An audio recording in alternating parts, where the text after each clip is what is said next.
आतंकवाद का कारोबार चलाना कास्ट इफेक्टिव नहीं है, बल्कि उसकी एक भारी कीमत अदा करनी पड़ सकती है। इसका अंदाजा, इसका अनुमान आज पाकिस्तान को हो चुका है। हमने पाकिस्तान के साथ अपने इंगेजमेंट और स्कोप ऑफ डायलॉग को रिकैलिब्रेट किया है। अब जब भी बात होगी, केवल आतंकवाद पर बात होगी, पीओके पर बात होगी और किसी दूसरे मुद्दे पर पाकिस्तान के साथ बात नहीं होगी। पाक ऑक्युपाइड कश्मीर के लोग वो हमारे अपने हैं, हमारे परिवार का हिस्सा हैं। हम प्रधानमंत्री के श्री नरेंद्र मोदी जी के एक भारत श्रेष्ठ भारत के संकल्प के लिए पूरी तरह से प्रतिबद्ध हैं और हमें यह पूर्ण विश्वास है कि हमारे वो भाई जो आज हमसे भौगोलिक और राजनीतिक रूप से अलग हैं, वो भी अपने स्वाभिमान, आत्मा की आवाज़ और स्वेच्छा से भारत की मुख्य धारा में कभी न कभी जरूर वापस लौटेंगे। Chief of air staff air chief marshal AP Singh, defence secretary Shri Rajesh Kumar Singh, DDRND and chairman DRDO doctor Sameer V Kamat, vice chief of army staff lieutenant general NS Raja Subramani, Shri Sanjeev Puri, president CII, Shri Baba Kalyani, founder president SIDM, Shri Chandrajit Banerjee, director general CII, industry leaders, young entrepreneurs, मेरे media के मित्रों, देवियों व सज्जनों, confederation of Indian industry यानी CII की summit में आने का आदेश मुझे प्राप्त हुआ था आपके CII के प्रेसिडेंट मिस्टर संजय पुरी और बाबा कल्याणी। मैंने कहा कि दो बड़ी हस्तियों का आदेश है, इसलिए मुझे निश्चित रूप से इस कार्यक्रम में जाना चाहिए और आज मैं आप सबके बीच यहाँ कार्यक्रम में उपस्थित हूँ और इस कार्यक्रम में आकर सचमुच मुझे आप लोगों का जज्बा, आप लोगों का उत्साह देखकर मुझे बेहद खुशी हुई है। सबसे पहले तो मैं आप सभी को भारत के दुनिया के 4th लार्जेस्ट इकोनॉमी बनने की बधाई देता हूं।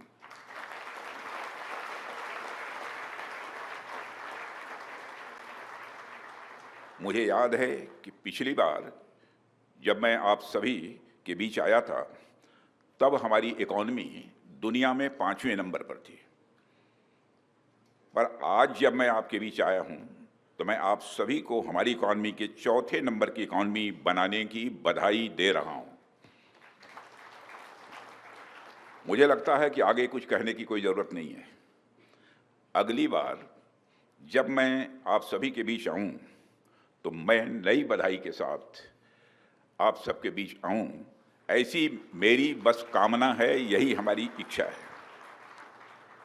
और मैं कामना ही नहीं करता हूं, बल्कि आप लोग ऐसा करके दिखाएंगे, ऐसा मेरा पक्का विश्वास है।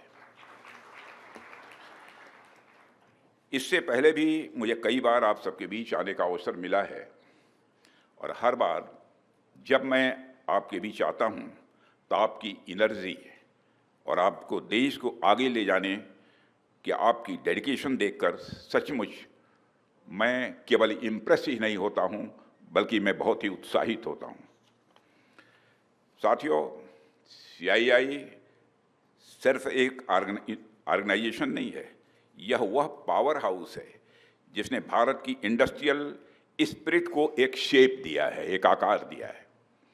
देश भर में लाखों इंटरप्राइजेज को जोड़ने, पॉलिसी फ्रेमवर्क को दिशा देने और ग्लोबल कॉम्पिटिटिवनेस बढ़ाने में CII की भूमिका बहुत ही इम्पॉर्टेंट रही है। CII केवल बिजनेस को रिप्रेजेंट नहीं करता है, बल्कि मैं मानता हूं कि एक विजन को रिप्रेजेंट करता है और वह विजन है India as a global manufacturing and innovation hub. साथियों, यहाँ मौजूद हर एक व्यक्ति इंडियन एंटरप्राइज का एक सिंबल है। आपने इस समिट का नाम बिजनेस समिट 2025 रखा हुआ है, लेकिन मैं इसे देश की स्ट्रेंथ, रेजिलियंस और सेल्फ रिलायंस की समिट मानता हूं। आप सब वो लोग हैं जिन्होंने भारत को आत्मनिर्भर बनाने की यात्रा में एक इंजन की तरह काम किया है, पावरफुल इंजन की तरह आपने काम किया है। साथियों, आपने इस समिट की थीम रखी है building trust and India first. मैं सबसे पहले इस थीम को चुनने के लिए CII को हार्दिक बधाई देता हूं। और यह थीम महज 4 शब्दों का है, लेकिन इसका अर्थ बहुत गहरा है और बहुत ही व्यापक है। यह एक ऐसा विषय है जिसकी बॉडी छोटी है लेकिन आत्मा बहुत विशाल है। साथियों, मैं अपनी बातचीत की शुरुआत इस थीम से ही करूंगा। और आप सब तो जानते ही हैं कि ट्रस्ट बिल्डिंग करना एक बहुत ही महत्वपूर्ण बात हुआ करती है। और ट्रस्ट कोई टेक्निकल टर्म नहीं है, बल्कि एक इमोशन है और एक ऐसा अनुभव है, एक ऐसा एक्सपीरियंस है जो हमारी पर्सनल लाइफ से शुरू होकर इंटरनेशनल रिलेशंस तक जाता है। यह ट्रस्ट ही है जो हमें इंसान बनाता है। फैमिली, सोसाइटी, इकोनॉमी और नेशन, हर लेवल पर ट्रस्ट ही है जो हमें जोड़ कर रखता है।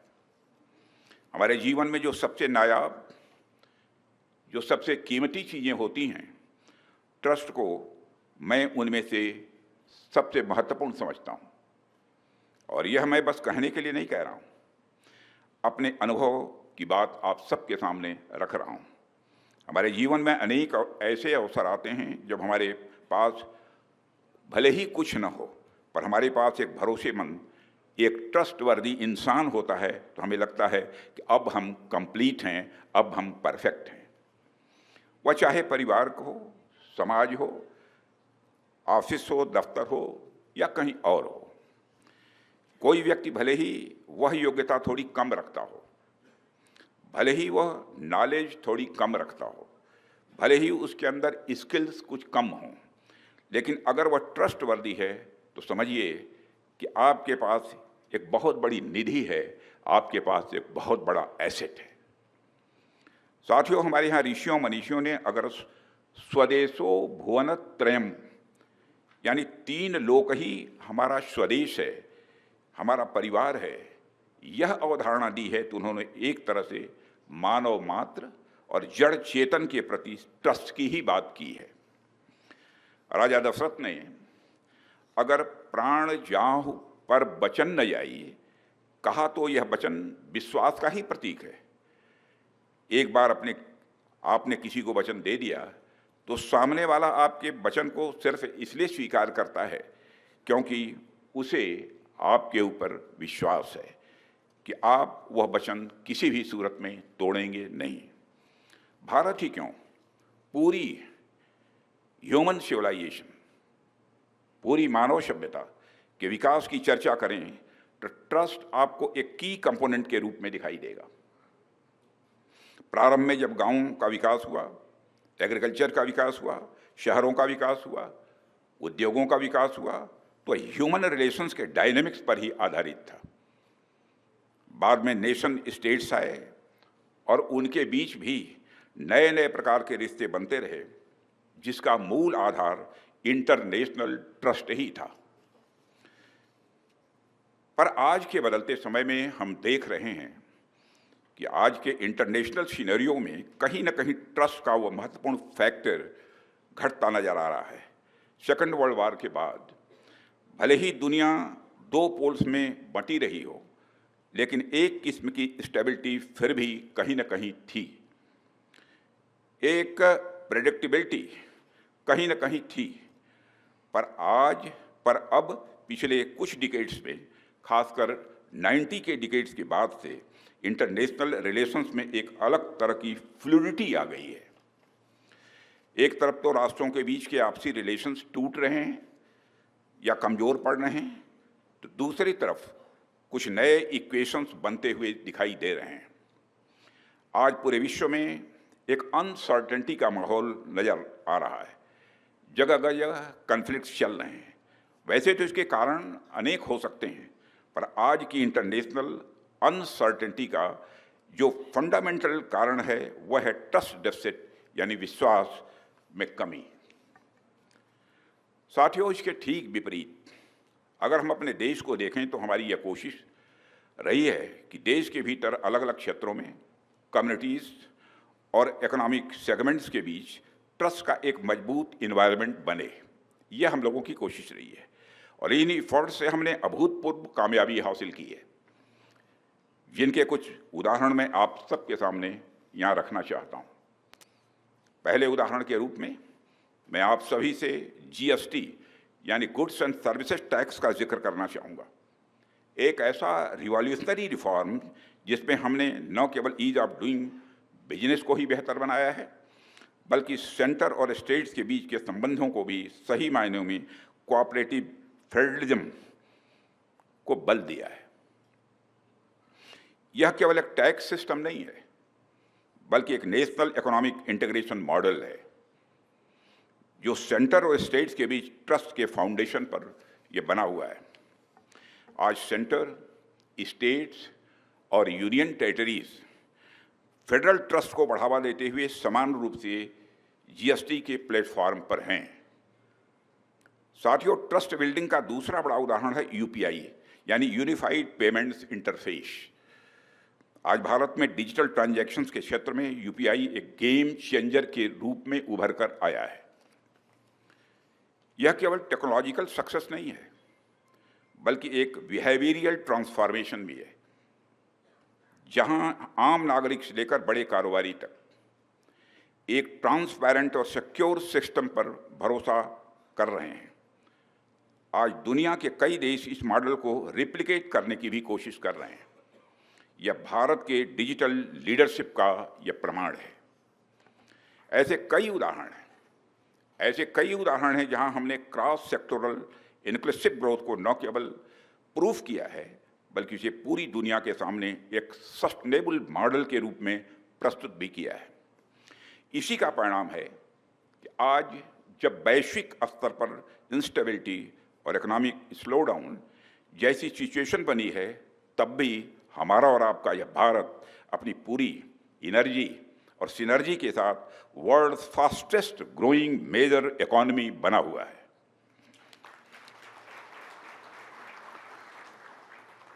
साथियों, जब मैं आपके सामने मौजूद हूं, तो मुझे यह कहते हुए गौरव की अनुभूति हो रही है कि प्रधानमंत्री श्री नरेंद्र मोदी जी के नेतृत्व में हमारा देश आज दुनिया की 4th लार्जेस्ट इकोनॉमी बन चुका है। और यह केवल कोई इकोनॉमी की साइज बढ़ने भर की बात नहीं है, यह दुनिया का भारत पर और भारत का अपने ऊपर लगातार बढ़ते हुए भरोसे की, विश्वास की बात है। हाल ही में आई मूडीज की रिपोर्ट भी आप सभी ने देखी होगी। वह मूडीज की रिपोर्ट भी इस बात को हाईलाइट करती है कि कैसे भारत अपनी स्ट्रांग डोमेस्टिक ग्रोथ ड्राइवर्स जैसे प्राइवेट कंजम्पशन, मैन्युफैक्चरिंग कैपेसिटी और इंफ्रास्ट्रक्चर डेवलपमेंट की बदौलत ग्लोबल डिसरप्शंस को न केवल ओवरकम कर रहा है, बल्कि लगातार बेहतर प्रदर्शन कर रहा है। आज हम उन चुनिंदा देशों में हैं जिनकी इकोनॉमिक रेजिलियंस और पॉलिसी स्टेबिलिटी पर ग्लोबल कॉन्फिडेंस यानी वैश्विक विश्वास लगातार बढ़ता जा रहा है। यानी यह भारत की केवल विकास यात्रा नहीं है, यह भारत की विश्वास यात्रा है। साथियों, एक रक्षा मंत्री के रूप में मुझे ये कहते हुए बेहद खुशी होती है कि भारत के लगातार आगे बढ़ती यात्रा में देश का डिफेंस सेक्टर भी अपनी एक महत्वपूर्ण भूमिका निभा रहा है। पिछले 1 दशक में सरकार के द्वारा लिए गए कई इनिशिएटिव्स के कारण भारत का डिफेंस सेक्टर एक नई ऊंचाई तक पहुंच चुका है। 10 से 11 साल पहले जहां हमारा डिफेंस प्रोडक्शन अप्रॉक्सीमेटली 43,000 करोड़ हुआ करता था, वही आज बढ़कर 1,46,000 करोड़ तक के रिकॉर्ड आंकड़े तक पहुंच चुका है। और हम सब के लिए संतोष की भी बात है, गौरव की भी बात है कि इसमें 32,000 करोड़ रुपए से अधिक का कंट्रीब्यूशन प्राइवेट सेक्टर का रहा है। इसके लिए मैं आप सबको बधाई देता हूं। इसके साथ हमारा डिफेंस एक्सपोर्ट जो 10 साल पहले 1,000 करोड़ रुपए से भी कम हुआ करता था, 600, 700 अप्रॉक्सीमेटली 600, 700 करोड़, वो आज मोर देन 24,000 करोड़ रुपए के रिकॉर्ड आंकड़े को पार कर चुका है। आज सिर्फ हथियार नहीं, बल्कि हमारे सिस्टम्स, सब सिस्टम्स, कंपोनेंट्स और सर्विसेज भी दुनिया के 100 से ज़्यादा कंट्रीज तक पहुंच चुके हैं। साथियों, आज देश में 16,000 से अधिक एमएसएमई डिफेंस सेक्टर से जुड़ी हुई हैं। मोर देन 16,000 से अधिक एमएसएमई डिफेंस सेक्टर से जुड़ी हुई हैं। ये छोटी कंपनियां हमारी सप्लाई चेन की बैकबोन बन चुकी हैं और ये न केवल आत्मनिर्भरता की हमारी जर्नी को मजबूत कर रही हैं, बल्कि लाखों लोगों को रोजगार भी दे रही हैं। आज हम सिर्फ फाइटर प्लेन्स या मिसाइल सिस्टम नहीं बना रहे हैं, बल्कि हम न्यू एज वारफेयर टेक्नोलॉजी के लिए भी तैयार हो रहे हैं। हमारे होम ग्रोन सिस्टम ने आज ऑपरेशन सिंदूर के दौरान पूरी दुनिया को चौंकाते हुए यह साबित कर दिया है कि हम दुश्मन के किसी भी कवच को भेदने की ताकत रखते हैं।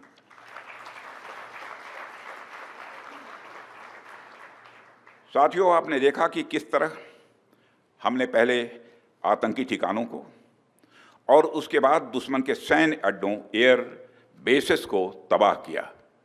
एक बार हमारे फोर्स के जो यहाँ पर चीफ्स और दूसरे बैठे हैं उनका किया जाना चाहिए।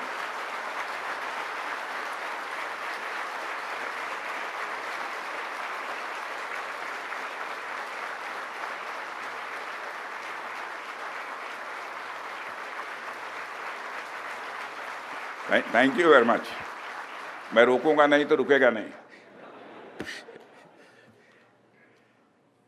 वैसे साथियों, करने को हम कुछ और भी कर सकते थे,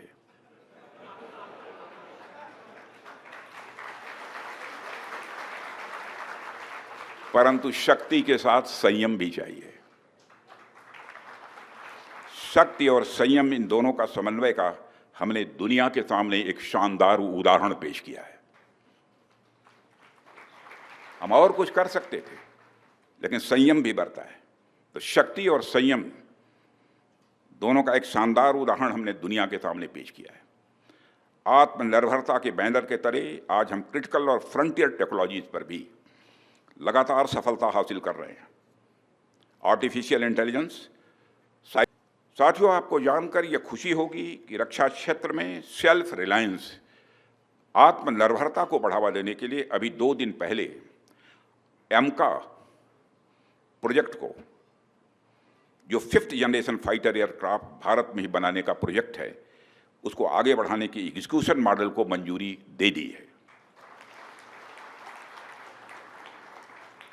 ये एक बहुत ही बोल्ड और बहुत ही डिसाइसिव डिसीजन लिया गया है, जो भारत की डिफेंस कैपेबिलिटीज को मजबूती प्रदान करने के साथ साथ इस देश में एरोस्पेस सेक्टर को एक डेप्थ और एक नई हाइट प्रदान करेगा।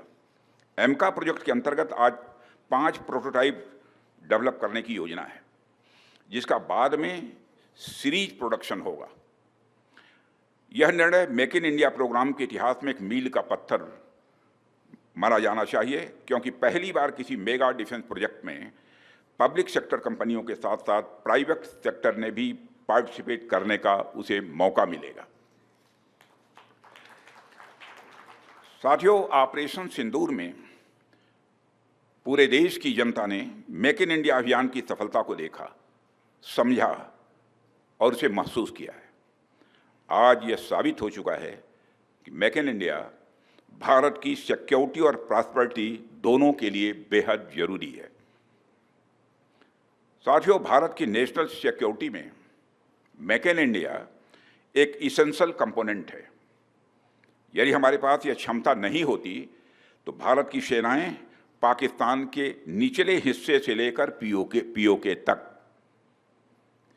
पाकिस्तान के निचले हिस्से से लेकर पीओके तक आतंकवाद के खिलाफ इतनी प्रभावी कार्रवाई नहीं कर पाती। साथियों, आतंकवाद का कारोबार चलाना कास्ट इफेक्टिव नहीं है, बल्कि उसकी एक भारी कीमत अदा करनी पड़ सकती है। इसका अंदाज़ा आज पाकिस्तान को हो चुका है। फिर से मैं दोहराना चाहूँगा, आतंकवाद का कारोबार चलाना कास्ट इफेक्टिव नहीं है, बल्कि उसकी एक भारी कीमत अदा करनी पड़ सकती है। इसका अंदाजा, इसका अनुमान आज पाकिस्तान को हो चुका है। हमने आतंकवाद के खिलाफ भारत की स्ट्रेटजी और रिस्पॉन्स दोनों को रीडिजाइन और रीडिफाइन किया है। हमने पाकिस्तान के साथ अपने इंगेजमेंट और स्कोप ऑफ डायलॉग को रीकैलिब्रेट किया है। अब जब भी बात होगी, केवल आतंकवाद पर बात होगी, पीओके पर बात होगी और किसी दूसरे मुद्दे पर पाकिस्तान के साथ बात नहीं होगी।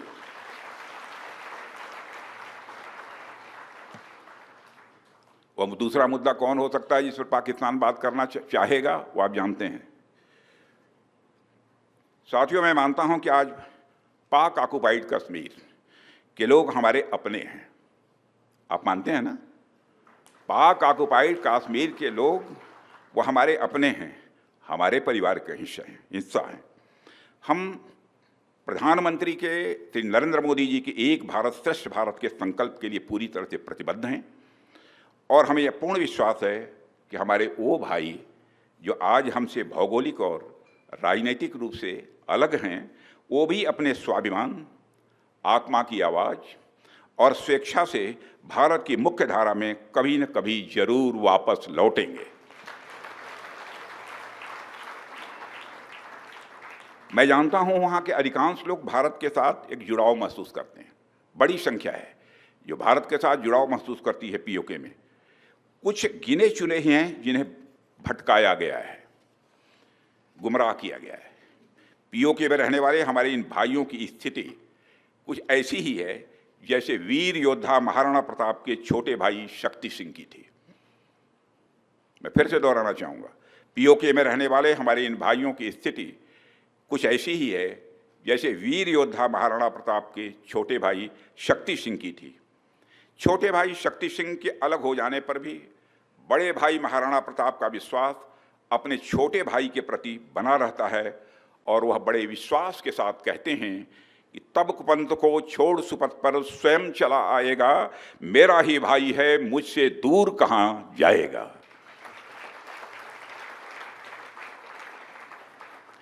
भारत हमेशा ही दिलों को जोड़ने की बात करता है और हमें विश्वास है कि प्रेम, एकता और सत्य के मार्ग पर चलकर वह दिन दूर नहीं जब हमारा ही अंग पीओके स्वयं लौटकर कहेगा, मैं भारत हूँ, भारत ही हूँ, मैं वापस आऊँगा। और वापस आया हूँ, मैं भारत ही हूँ, मैं वापस आया हूँ, यह पीओके कहेगा, ऐसा मेरा पक्का विश्वास है। पीओके की भारत से एकजुटता इस देश की सांस्कृतिक, सामाजिक और आर्थिक समृद्धि पर निर्भर करती है। साथियों, जब मैं मेक इन इंडिया के माध्यम से प्रॉस्पेरिटी की बात करता हूँ तो मेरी बात सिर्फ डिफेंस मैन्युफैक्चरिंग तक ही सीमित नहीं है। मेक इन इंडिया हमारे लिए यह डिफाइनिंग मूवमेंट है जो 20वीं शताब्दी में जापान में आया था। हम जापान की तरह ही इंजीनियरिंग, हाई प्रिसीजन मैन्युफैक्चरिंग और फ्यूचर टेक्नोलॉजीज के लिए एक डेवलपमेंट हब बन सकते हैं, ऐसा मेरा विश्वास है। साथियों, भारत में टैलेंट की कमी नहीं है। दुनिया की अधिकांश बड़ी बड़ी कंपनियों में भारतीय ओरिजिन के लोग बड़ी संख्या में काम कर रहे हैं। जैसे जापान ने अपनी टेक्नोलॉजी और मैन्युफैक्चरिंग की एक अलग पहचान पूरी दुनिया में बनाई है, वैसे ही भारत की टेक्नोलॉजी और मैन्युफैक्चरिंग भी पूरी दुनिया में जब स्थापित होगी तो उसके बाद हम जब एक पेन भी बनाएंगे तो उसकी ब्रांडिंग हम इंडियन टेक्नोलॉजी द्वारा निर्मित कहकर कर सकेंगे। यानी मेक इन इंडिया के माध्यम से भारत में बनी हर चीज पर प्रीमियम होगा, जैसे कभी मेड इन जापान का होता था। यह हमारे देश में प्रॉस्पेरिटी यानी समृद्धि के नए द्वार खोलेगा। साथियों, यह हम सबका अनुभव है। हमने देखा भी है कि अगर सरकार और इंडस्ट्री एक साथ मिलकर चलें तो क्या कुछ संभव नहीं हो सकता है, यानी सब कुछ संभव हो सकता है। प्रधानमंत्री जी की लीडरशिप में आज भारत सिर्फ डिफेंस टेक्नोलॉजी का कंज्यूमर नहीं रहा, बल्कि प्रोड्यूसर और एक्सपोर्टर भी बन गया है और उस दिशा में तेजी से आगे बढ़ भी रहा है। और जब दुनिया हमें हाई एंड डिफेंस सिस्टम्स के लिए अप्रोच करती है तो यह सिर्फ मार्केट इंडिकेशन नहीं होता है, बल्कि यह भारत की कैपेबिलिटी का सम्मान होता है। साथियों, आज इंडियन इंडस्ट्री ने देश के भविष्य की दिशा तय करने का जो मंच तैयार किया है वह वास्तव में प्रशंसनीय है। मुझे लगता है कि भारतीय इंडस्ट्री आज भारत के कलेक्टिव एस्पिरेशंस की भी संवाहक है। आज हम एक ऐसे पड़ाव पर खड़े हैं जहां गवर्नमेंट और इंडस्ट्री के कॉमन इफर्ट्स और सिनर्जी ही भारत को अगले डिकेड की वैश्विक महाशक्ति बना सकता है। साथियों, आज के समय में किसी राष्ट्र की शक्ति का मूल्यांकन केवल उसके इकोनॉमिक इंडेक्स जैसे जीडीपी, फॉरेन इन्वेस्टमेंट या एक्सपोर्ट के आंकड़ों से ही नहीं होता है। दुनिया अभी अभी देखने लगी है कि कोई देश अपने नागरिकों और वैश्विक समुदाय में कितना भरोसा जगा सकता है। क्या उसके लिए अपने देश की संस्थाओं, उसकी नीति और उसकी दिशा पर विश्वास करते हैं?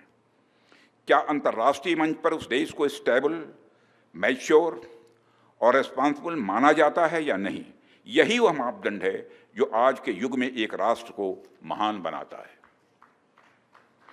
लेकिन साथियों, यह भरोसा अचानक नहीं होता है।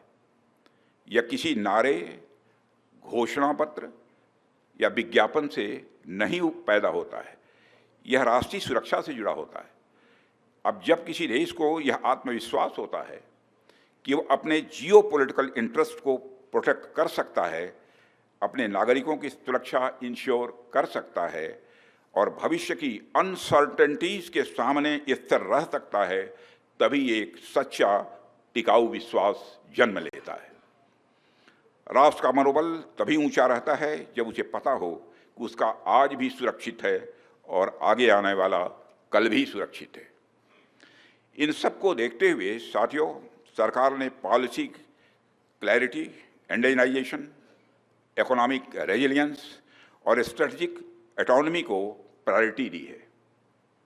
लेकिन इन इफर्ट्स की सफलता तभी इंश्योर हो सकती है जब आप सभी stakeholders, innovators, entrepreneurs, manufacturers इस नेशनल मिशन में पुरजोर भागीदार बने। आइए हम सभी मिलकर यह संकल्प लें, इंडिया फर्स्ट न केवल हमारा नारा हो बल्कि हमारी रणनीति और हमारी कार्य संस्कृति, हमारी वर्क कल्चर की यह आत्मा भी बने। साथियों, सीआईआई की यह गैदरिंग देश की इकोनॉमिक स्ट्रेंथ को रिप्रेजेंट करती है। मेरा मानना है कि अगर हमें भारत को 2047 तक एक पूर्णतया विकसित राष्ट्र बनाना है तो उसमें आपका एक बहुत ही महत्वपूर्ण रोल होगा। इसमें कहीं भी दो मत नहीं है, किसी भी प्रकार की कोई डिफरेंस ऑफ ओपिनियन नहीं है। आपका बहुत ही महत्वपूर्ण भूमिका आपकी रहने वाली है। साथियों, आज आवश्यकता है कि इंडियन इंडस्ट्री भी सरकार के साथ कदम से कदम मिलाकर एक ऐसे इकोनॉमिक डॉक्ट्रिन पर विचार करे जिसमें प्रोडक्शन के आम फैक्टर्स के साथ साथ national security, national interest, national goals और नेशनल स्ट्रेंथ का भी एक उचित स्थान रहे। आत्मनिर्भरता का हमारा नारा एक इकोनॉमिक पॉलिसी तो है ही, यह एक स्ट्रेटेजिक थिंकिंग भी है।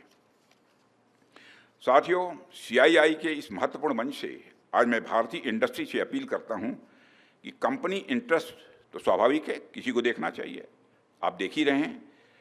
नेशनल इंटरेस्ट भी आप देखते ही हैं, लेकिन अब आप नेशनल इंटरेस्ट पर ऐसी परिस्थितियां हैं, उस पर कुछ ज़रूरत से ज़्यादा कुछ फोकस करने की ज़रूरत होगी। इसे अगर मैं दूसरी तरह से कहूं तो कंपनी इंटरेस्ट सिक्योर करना आपका कर्म है, तो नेशनल इंटरेस्ट सिक्योर करना आपका धर्म है।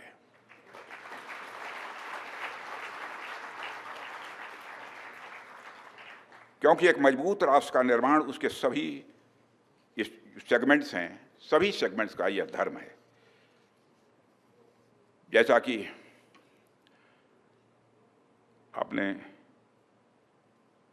अब उसकी चर्चा नहीं करूंगा, छोड़ देता हूं। मैं ले जाना चाहता था ऑपरेशन सिंदूर की तरफ, लेकिन मैं नहीं ले जाऊंगा, वो कभी होगा तो देखेंगे। साथियों, जैसा कि मैंने अभी कहा कि भारत एक तरफ आर्थिक सफलता की सीढ़ियों पर तेजी से बढ़ते हुए आज विश्व की चौथी सबसे बड़ी इकॉनमी बनकर उभरा है और जल्द ही यह तीसरी बड़ी इकॉनमी के रूप में नजर आएगा। पर साथ ही आज के हमारे चैलेंजेस भी लगातार बड़े होते जा रहे हैं। ऐसे में मैं मानता हूं कि CII जैसी संस्था का रोल और भी महत्वपूर्ण हो जाता है। पूरा देश आपको और भारतीय इंडस्ट्री को एक विशेष उम्मीद, और केवल उम्मीद ही नहीं बल्कि पूरे विश्वास के साथ देख रहा है। साथियों, मेरा मानना है कि CII इस विषय पर अपना ध्यान अनिवार्य रूप से दे भी रहा है, और मैं देख रहा था कि इस समिट में आप लोग national manufacturing mission, climate resilient agriculture, Jio politics of energy transition, AI ecosystem और सस्टेनेबल डेवलपमेंट और डिजिटल एज जैसे कई अलग अलग डायमेंशंस पर सेशंस भी आप आयोजित कर रहे हैं। यह आपके कॉम्प्रिहेंसिव आउटलुक और नेशनल इंटरेस्ट पर काम करने का आपका जो रिजॉल्व है, उस रिजॉल्व को यह दर्शाता है। मैं आपके द्वारा आयोजित इस समिट की सफलता की कामना करता हूं और एक बार फिर से आप सबको अपनी हृदय से हार्दिक शुभकामनाएं देते हुए और इस कार्यक्रम में आमंत्रित करने के लिए आभार व्यक्त करते हुए अपना निवेदन समाप्त करता हूं। आप सबको बहुत बहुत धन्यवाद।